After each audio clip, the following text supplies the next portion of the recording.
डांगा मेरा कार्यकर्ता रहा है, उसको मिर्ची बड़े से ज्यादा डिमांड नहीं होती थी, तो फिर आज जब वो छोड़कर चला गया तो कहते हैं अच्छा हुआ वो भ्रष्ट था, चला गया। हनुमान जी क्या बोल रहे हैं, क्यों बोल रहे हैं, किसके लिए बोल रहे हैं, हनुमान जी को खुद को पता नहीं। अगर भ्रष्टाचार उनके साथ रहते हुए डांगा ने सीखा है और भाजपा में आकर उनका भांडा फूटा है, तो हनुमान जी को सोचना चाहिए सिखाया क्यों था। मान बेनीवाल को कुछ दिन पहले एक बयान वायरल हो रहा था कि वसुंधरा राजे को हम तो जाटनी मानते ही हनुमान नहीं। जी और हनुमान जी की टीम जो घनघोर जातिवाद की भाषा बोल रही है, वो जाति और समाज के लिए भी लाभदायक नहीं है और उनकी अपनी राजनीति के लिए भी लाभदायक। हनुमान जी जिनको भ्रष्ट बता रहे हैं, तो हनुमान जी जिनको भ्रष्ट बता रहे हैं वो तो इतना बड़ा लवाजमा लेकर नहीं चलते। गोविंद डोटासरा, रामोतार पलसानिया ने शायद हनुमान जी की सह पर चौधरी चरण सिंह जी के बेटी और बेटियों के अंतरजातीय विवाह पर भी सवाल उठाया। राजस्थान में जाट समाज में कुछ अलग ही नज़ारा देखने को मिल रहा है। यहाँ पर जाट समाज में अलग अलग धड़े हो रखे हैं और आपस में ही भिड़ंत भी कहीं ना कहीं देखने को मिल रही है। राजस्थान के बाद अब यूपी में भी सूरजमल जाट को लेकर एक कार्यक्रम रखा गया था, जहाँ पर उनकी मूर्ति का अनावरण था और उसी वक्त वहाँ पर एक ऐसा घमासान हो जाता है, एक ऐसा कारनामा हो जाता है जहाँ पर जाट समाज बुरी तरीके से भिड़ंत में आ जाता है और उसके बाद से लगातार सोशल मीडिया पर चर्चाएं चल रही हैं, क्यों हुआ, कैसे हुआ। तो आपको बता दें, इस पूरे मुद्दे पर बातचीत करने के लिए हमारे साथ कृष्ण कुमार जानू जी हैं, जो कि बातचीत करेंगे इस पूरे मुद्दे पर कि जाट महासभा में आखिर चल क्या रहा है, क्यों दो धड़े हो रहे हैं और वैसे भी कहते हैं ना, जो मुंह से निकली हुई बात है वो कभी वापस नहीं आती और इसी तरीके की चर्चाएं हैं वो लगातार राजस्थान में चल रही हैं। सबसे पहले तो मेरा एक यही सवाल है कि राजस्थान में अंतरजातीय विवाह हुआ, उसके बाद से लगातार जाट महासभा को लेकर कंट्रोवर्सी चल रही है, जाट समाज में अलग अलग धड़े हैं वो देखने को मिल रहे हैं। कोई अंतरजातीय विवाह का सपोर्ट कर रहा है तो कोई उसका विरोध कर रहा है। देखो, राजस्थान में अंतरजातीय विवाह होना कोई बड़ी बात नहीं है, बहुत पुराने जमाने से ये सब होता आया है। और अभी जिस अंतरजातीय विवाह के विषय को लेकर ये जो चर्चा शुरू हुई, ये हनुमान जी बेनीवाल जो कि नागौर से सांसद होते हैं, उन्होंने एक शादी में जाकर आने के बाद अपने पारिवारिक कार्यक्रम में ये वक्तव्य दिया कि जाटों को अंतरजातीय विवाह नहीं करना चाहिए। और ये मुकेश भाकर जो विधायक हैं, उन्होंने कोमल मीणा नाम की RAS अधिकारी से शादी किया, तो वो न्यायिक सेवा की अधिकारी हैं और वो राजस्थान विधानसभा के सदस्य हैं, दूसरी बार विधायक हैं। दोनों हनुमान जी जितनी समझ तो रखते हैं उन्हें क्या करना चाहिए क्या नहीं करना चाहिए। हनुमान जी को ये जो वक्तव्य दिया, ये खुद को सुर्खियों में रखने के लिए और खुद को कट्टर जाटवादी राजनीति का प्रणेता, बड़ा नेता बनाने के लिए दिया गया वक्तव्य है। अन्यथा इस वक्तव्य की समाज जीवन में, राजनीतिक क्षेत्र में काम करने वाले लोगों को कोई जरूरत नहीं होती है। और जो आप इस घटनाक्रम के अगले स्टेप में जाते हैं, तो मेरठ के सकोती कला गांव में जो घटना हुई है और उसके बाद इस महाराजा सूरजमल के प्रतिमा अनावरण के आयोजन के संयोजक जो अंतर्राष्ट्रीय जाट संसद नाम का संगठन कर रहा था, उसी के संस्थापक अध्यक्ष रामोतार पलसानिया ने शायद हनुमान जी की सह पर चौधरी चरण सिंह जी के बेटी और बेटियों के अंतरजातीय विवाह पर भी सवाल उठाया। ये इस बात में कितनी सच्चाई है कि लगातार चर्चाएं चल रही हैं राजस्थान भर में कि चौधरी चरण सिंह के बच्चों ने अंतरजातीय विवाह किया? पूरी सच्चाई है, सबने किया। और समाज को इस विषय में अंतरजातीय विवाह करने पर कोई सैंक्शन लगा हुआ है, किसी शास्त्र में लिखा हुआ है, जाटों का कोई संविधान बना उसमें लिखा हुआ है, ऐसा तो कुछ है नहीं। एक सामान्य सामाजिक परंपरा है। जाति व्यवस्था हमारे यहाँ, वर्ण व्यवस्था तो वैदिक काल की है, जाति व्यवस्था तो मुगल काल की देन है। और मुगल काल की जो अभिशप्त व्यवस्थाएं हैं वो समय के साथ टूट रही हैं, छूट रही हैं, तो अच्छी बात है। जाटों में भी वही गोत्र हैं, गुर्जरों में भी वही गोत्र हैं, मीणाओं में भी वही गोत्र मिलेंगे, मेघवालों में भी वही गोत्र मिलेंगे, मालियों में भी वही गोत्र मिलेंगे, खंडेलवाल ब्राह्मणों के और जाटों के गोत्र भी वही मिलेंगे। तो गोत्र एक है। अब कर्म के आधार पर, व्यवस्था के आधार पर उस समय जो जाति संरचना बन गई वो बन गई। अपने आप में जाट जो है वो प्रगतिशील जाति रही है। इतिहास उदाहरण है कि नानक देव ने जब हमारे देश के सनातन धर्म की विसंगतियों पर चोट करने की पहल की, तो गुरु नानक देव के अनुयायी सबसे ज्यादा सिख समाज को मानने वाले जाट बने। उसके बाद जाम्बोजी महाराज ने जब 29 नियमों के साथ विश्नोई पंथ की स्थापना की तो उनके भी सर्वाधिक अनुयायी जाट बने। और उसके बाद दयानंद सरस्वती ने आर्य समाज की स्थापना की तो सबसे ज्यादा आर्य समाज के फॉलोवर भी जाट बने। यानी जाट धर्म में प्रगतिशीलता को स्वीकार करता है। घनघोर जातिवादी बातें जो लोग करते हैं, जाट उन्हें अपना नेता नहीं मानते हैं, पर कुछ लोग केवल जाति के नेता बनने की कोशिश में जाटों का और जाति का जो ये इशारा किस ओर है? सीधे तौर पर हनुमान जी और हनुमान जी की टीम जो घनघोर जातिवाद की भाषा बोल रही है, वो जाति और समाज के लिए भी लाभदायक नहीं है और उनकी अपनी राजनीति के लिए भी लाभदायक नहीं है। उनकी अपनी राजनीति के लिए लाभदायक नहीं है ये आपने बोला, लेकिन वो तो कह रहे हैं मैं तो अपनी अच्छी राजनीति कर रहा हूँ, मुझे कोई बीट करने वाला है ही नहीं, चाहे बीजेपी हो या कांग्रेस हो। वो खुद ही तो कह रहे हैं ये बात। बाकी कभी बीजेपी के पाले में जाकर नीचे बैठते हैं, कभी कांग्रेस के पाले में जाकर नीचे बैठते हैं। उन्होंने 2 लोकसभा के चुनाव जीते, दोनों बार बैसाखियां बदली हैं। खुद की बैसाखी के दम पर वो खींवसर का उपचुनाव किस दुर्गति के साथ पराजित हुए हैं। खुद कुछ करके दिखाएं, अपना पूरा राजस्थान का संगठन तो बना के दिखाएं। अभी तो एक व्यक्ति है जिसको अवसर मिला पहली बार सांसद बनने का, तो उसने उपचुनाव की टिकट अपने भाई को दी, और जब दूसरी बार सांसद बनने का अवसर मिला तो टिकट अपनी पत्नी को दी। कार्यकर्ताओं पर उनका भरोसा नहीं है, परिवार से बाहर उनकी सोच नहीं है, ये उनका सारा अब तक का सिस्टम बयान कर रहा है। वो आरोप चाहे समाज के बड़े लोगों पर करते होंगे, चाहे जाट महासभा के अध्यक्ष पर करते होंगे, चाहे कांग्रेस के अध्यक्ष डोटासरा पर करते होंगे, सतीश पूनिया पर करते होंगे, ज्योति मिर्धा पर करते होंगे, और मदेरना परिवार की दिव्या मदेरना पर करते होंगे, वो किसी को छोड़ ही नहीं रहे भाई। वो किसी को खुद से बड़ा जाट नेता मानते नहीं है। और अभी ये जो विवाद है, इसके पीछे में जो चरण सिंह जी के बच्चों के अंतर्जातीय विवाह पर टिप्पणी पलसानिया ने की है, इसके पीछे में भी बैकडोर पंपडर हनुमान जी हैं। उन्होंने बुलवाया है नॉर्थ इंडिया में चरण सिंह जी से बड़ा नेता खुद को बताने के लिए, दिखाने के लिए। ये कहीं न कहीं हनुमान जी की जो पॉलिटिकल कुंठा है उसे अभिव्यक्त करने के अंदाज बदल गए हैं। और कौन किस जाति में शादी करेगा, किससे करेगा, ये समाज का विषय नहीं है। आपने कहा कि पलसानिया के खिलाफ आप कानूनी लड़ाई है लड़ेंगे, कि क्या आगे करने वाले हैं आप ऐसा जो राम अवतार पलसानिया के लिए काफी मुसीबतें हैं वो खड़ी हो सकती हैं? देखो, मुसीबत खड़ा करना हमारा काम नहीं है। जिसने गलती की उसको दंडित करना, सजा देना हमारा काम है। और उस दृष्टि से जाट महासभा के कार्यकर्ताओं ने सीकर में भी और 1-2 जगह और भी इस प्रकार की FIR दर्ज हुई है कि चरण सिंह जी को लेकर जो जाट समुदाय की गांव देहात में बैठे व्यक्ति की भावनाएं हैं, उनको आहत करने वाला बयान है, और ये मंजूर नहीं है। और पुलिस में मुकदमा दर्ज हुआ है, जांच होगी। और पलसानिया जी बहुत बड़े विद्वान हैं, अंतर्राष्ट्रीय जाट संसद चलाते हैं, चरण सिंह जी के पोते से छोटी उम्र के हैं, और अंतर्राष्ट्रीय जाट संसद चलाते हैं और चरण सिंह जी के फैसलों पर सवाल भी उठाते हैं। अब वो अपनी हैसियत भूल जाते हैं कि मैं क्या हूं, चरण सिंह जी क्या है। लेकिन क्योंकि अभिव्यक्ति की आज़ादी का उपयोग और दुरुपयोग दोनों हमारे देश में होता है और वो हो रहा है, हम देख रहे हैं। जिस तरीके से चर्चाएं चल रही हैं चारों ओर, 2028 की बात हो रही है, और RLP वाले तो साफ तौर पर बातचीत करते हैं, सोशल मीडिया पर देखा भी जा रहा है कि अब की बार RLP, अब की बार RLP। क्या लगता है आने वाले भविष्य में RLP यहाँ पर मजबूती से काम कर पाएगी, टिक पाएगी? देखो, RLP मजबूती से टिके, अपना काम करे, इससे तो जाट महासभा को कोई परेशानी नहीं है।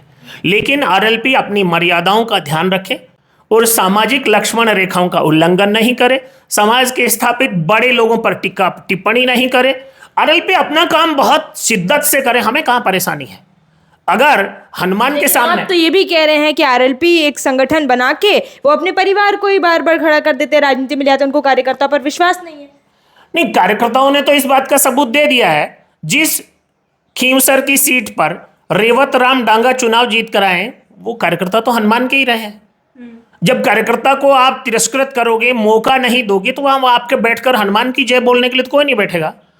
वो बाड़मेर से सांसद हैं, वो हनुमान की पार्टी से ही चुनाव लड़े थे, बाद में छोड़कर कांग्रेस में चले गए और सांसद बन गए।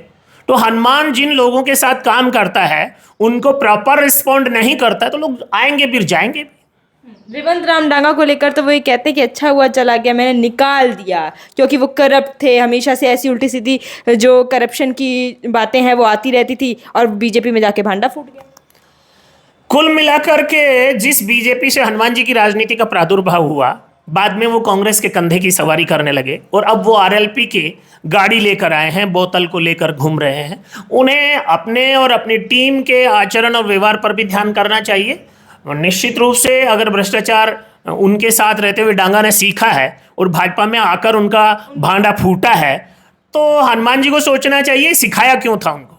मतलब बहुत बड़ा आरोप लगा रहे हैं आपकी, सिखाया क्यों था, क्योंकि आज हनुमान जी तक खुद स्वीकार करते हैं कि डांगा मेरा कार्यकर्ता रहा है, उसको मिर्ची बड़े से ज्यादा डिमांड नहीं होती थी, तो फिर आज जब वो छोड़कर चला गया तो कहते हैं अच्छा हुआ वो भ्रष्ट था, चला गया, तो उसे भ्रष्टाचार सिखाया। हनुमान बेनीवाल तो कहते कभी मेरे ऊपर किसी ने उंगली उठाई नहीं पाई, किसी एक व्यक्ति को भी दिखा दो जिसने ये बोला कि तुम भी भ्रष्टाचार करते थे। नहीं, ये हम भी नहीं कह रहे कि हनुमान भ्रष्टाचार करता है, लेकिन हनुमान के पास इतना संसाधन कहां से आता है? ये 500 गाड़ियों का काफिला कैसे चलता है? राजनीति में काम करने वाले लोग ये सवाल तो पूछेंगे। और हनुमान जी जिनको भ्रष्ट बता रहे हैं, तो हनुमान जी जिनको भ्रष्ट बता रहे हैं वो तो इतना बड़ा लवाजमा लेकर नहीं चलते गोविंद डोटासरा जी, वो तो इतना बड़ा लवाजमा लेकर नहीं चलते सतीश पूनिया, वो तो दोनों राष्ट्रीय दलों के नेता हैं। हनुमान जी का तो अपना क्षेत्रीय दल है, जिसके पास राजस्थान में एक विधायक नहीं है, एकमात्र सांसद है, वो कांग्रेस की बैसाखी से खुद बने हैं। तो हनुमान जी को जवाब तो जनता के सवालों को देना पड़ेगा कि आखिर उनके लवाजमे के पीछे स्पॉन्सर कौन है। अच्छा, एक सवाल और है मेरा। अभी कुछ ही दिन पहले मैं इसी ऑफिस में आई थी, राजा राम मील जी से बातचीत की थी, तो उन्होंने कहा था कि हनुमान बेनीवाल एक ऐसे नेता हैं जो कि और जाट नेताओं को पनपने ही नहीं देना चाहते हैं, और उनके क्षेत्र की बात करें, दिव्या मदेरणा की, ज्योति मृदा की, रिचपाल मृदा, सबको गालियां काटते रहते हैं। इस बात में कितनी सत्यता देख रहे हैं आप?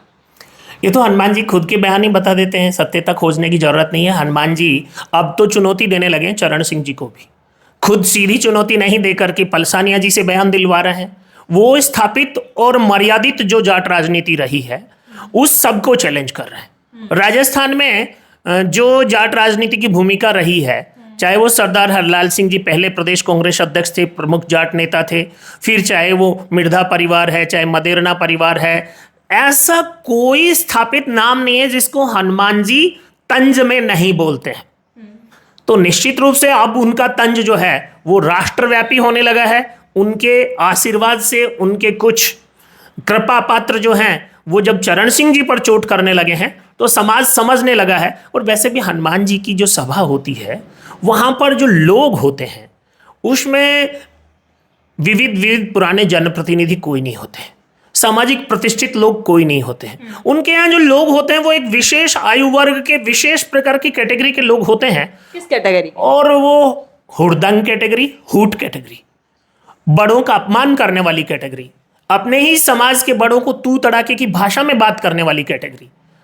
उनको हनुमान जी को तो हनुमान जी सुनना है, लेकिन दूसरों को जी लगाने में उनको दर्द होता है, उस कैटेगरी के लोग।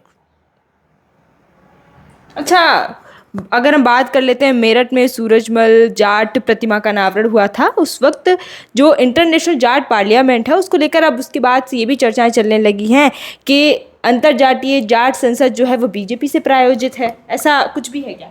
देखो, कौन संगठन का कर्ता धर्ता किस राजनीतिक दल और विचारधारा को मानता ये महत्वपूर्ण नहीं है। अगर वो समाज का संगठन चला रहा है तो उसकी पहली प्राथमिकता दलीय प्राथमिकता नहीं, सामाजिक प्राथमिकता होनी चाहिए।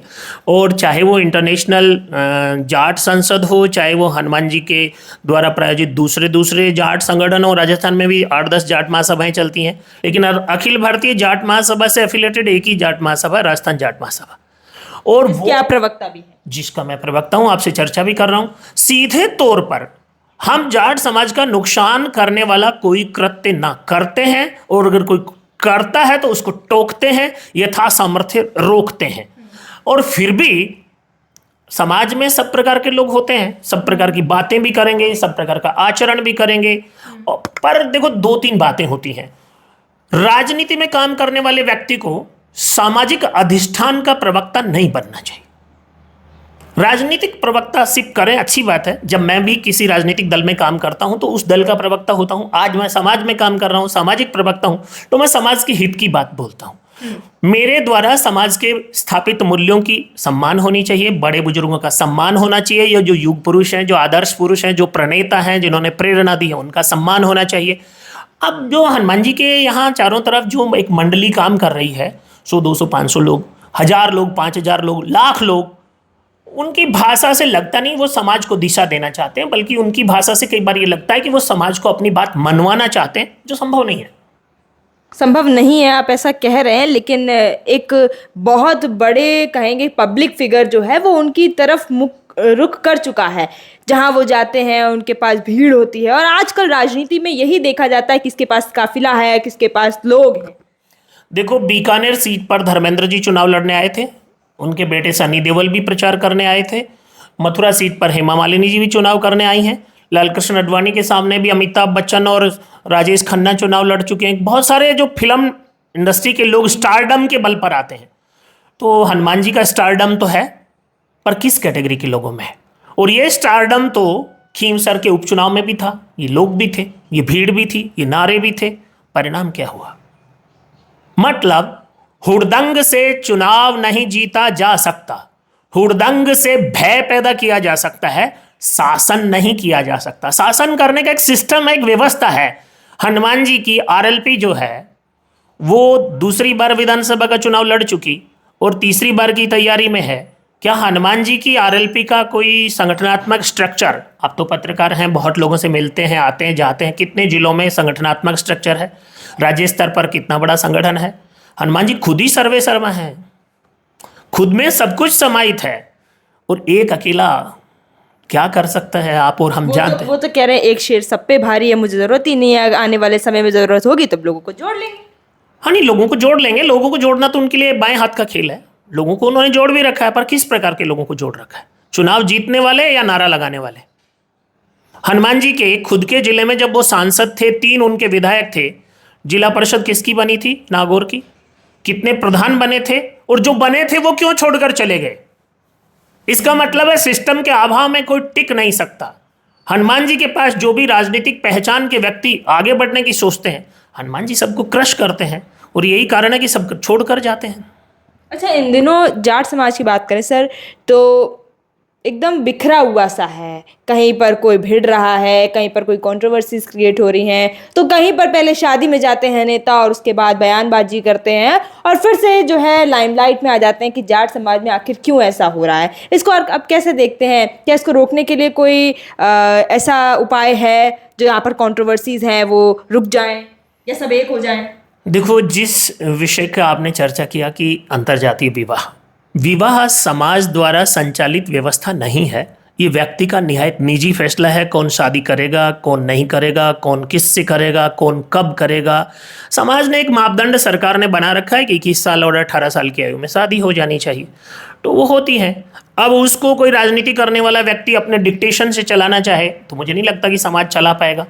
और जहाँ तक आपने कंट्रोवर्शन की बात कही कि इस प्रकार का कंट्रोवर्सी समाज में, ये कंट्रोवर्सी नहीं है, ये चीप पॉपुलरिटी की एक्सरसाइज है। जिसको सस्ती लोकप्रियता की डॉक्टरेट कर रहे हैं कुछ लोग कि ऐसा करेंगे तो हम सस्ती लोकप्रियता में बड़े हो जाएंगे। पर आप और हम जानते हैं कि महंगा रोए एक बार, सस्ता रोए बार बार। सस्ती लोकप्रियता बार बार अर्जित करनी पड़ती है, और जो प्रामाणिक लोकप्रियता है वो टिकी रहती है। कुल मिला के अंतिम सवाल मेरा यही है कि आरएलपी का भविष्य आप कैसा देख रहे हैं? आने वाली 2028 में विधानसभा चुनाव होने जा रहे हैं राजस्थान में, क्या कुछ आपको लगता है? देखो, आरएलपी राजस्थान का क्षेत्रीय दल है, और राजस्थान में कांग्रेस और भाजपा जो अपने तरीके से काम करती हैं, आरएलपी अपने तरीके से काम करती हैं। आरएलपी के भविष्य का संकेत खुद हनुमान जी ने दिया है कि 28 के बाद सोचेंगे आरएलपी का क्या करना है। अब की बार किसके कंधों पर बैठने के चांसेस हैं वो देखे जा रहे हैं? काठ की हांडी बार बार नहीं चढ़ती। मुझे नहीं लगता कि बीजेपी और कांग्रेस हनुमान जी के साथ अब कोई गठबंधन करेंगी, और अगर करेंगी तो इस्तेमाल करेंगी, उनके इस्तेमाल हो जाए ऐसी संभावना नहीं है। एक अंतिम सवाल और है कि जाट समाज का मुख्यमंत्री राजस्थान में कौन बन सकता है आने वाले समय में? क्या लगता है कि कभी जाट समाज का मुख्यमंत्री देखने को मिलेगा राजस्थान में? देखो, वैसे तो मुख्यमंत्री जनता की सेवा के आधार पर निर्धारित होता है। कुछ राजनीतिक दल अपने कार्यकर्ताओं को भी प्रमोट करके मुख्यमंत्री बनाते हैं, जिसका उदाहरण अभी के मुख्यमंत्री भजन लाल हैं। संगठन के कार्यकर्ता थे, मुख्यमंत्री का अवसर दिया है। जाट मुख्यमंत्री का जो एक स्लोगन है, वैसे तो वो स्लोगन जब वसुंधरा जी 2 बार मुख्यमंत्री रही, जाट की बहू हैं, तो जाट नहीं बना तो जाटनी बनी में पूरा हो गया। फिर भी अगर कोई ऐसी संभावनाएं बनी है, तो जब भी कोई संभावना थी तब जाटों को जाटों ने ही रोका है। और हनुमान जी जाट मुख्यमंत्री का स्लोगन लेकर चल रहे हैं, राजपूतों के खिलाफ बोल रहे हैं, मीणाओं के खिलाफ बोल रहे हैं, दूसरी जातियों के खिलाफ बोल रहे हैं, कह रहे हैं कि मुझे मेघवाल और मुसलमान वोट दें तो मैं स्थिति बदल सकता हूं। अरे भाई, वो आपको ही वोट क्यों दे? आप उनको क्या दे रहे हो? आप जाट मुख्यमंत्री बनाने के लिए उनके वोटों की अपेक्षा क्यों कर रहे हो? और आपको जाट मुख्यमंत्री बनाना है तो सबसे पहले तो जाटों को साध कर चलो। और वैसे भी हनुमान जी के सामने जाट ही चुनाव लड़ता है। बाड़मेर में जाट के सामने जाट लड़ता है, सीकर में जाट के सामने जाट लड़ता है, नागौर में जाट के सामने जाट लड़ता है, झुंझुनों में जाट के सामने जाट लड़ता है। तो जब जाटों के सामने जाट ही चुनाव लड़ेंगे उस स्थिति में सारे जाट हनुमान जी का ही कहना मान लेंगे। ऐसी स्थिति बनाने के लिए हनुमान जी के व्यवहार में जो सहृदयता चाहिए, जो समर्पण चाहिए, जो अपने से बड़ों के लिए सम्मान चाहिए, वो तो ना उनमें दिख रहा है ना उनकी टीम में दिख रहा है। तो जाट मुख्यमंत्री का कोऑर्डिनेशन के अभाव में नहीं बनने का अगर आरोप लगेगा और नहीं बनने देने का वातावरण बनाने का अगर किसी पर आरोप लगेगा तो उसकी पहल का जिम्मेदार भी हनुमान जी और हनुमान जी की टीम है। अच्छा, आपने बोला जाट मुख्यमंत्री का तो नहीं पता, लेकिन जाटनी मुख्यमंत्री बन चुकी है। लेकिन हनुमान बेनीवाल को कुछ दिन पहले एक बयान वायरल हो रहा था कि वसुंधरा राजे को हम तो जाटनी मानते ही नहीं है।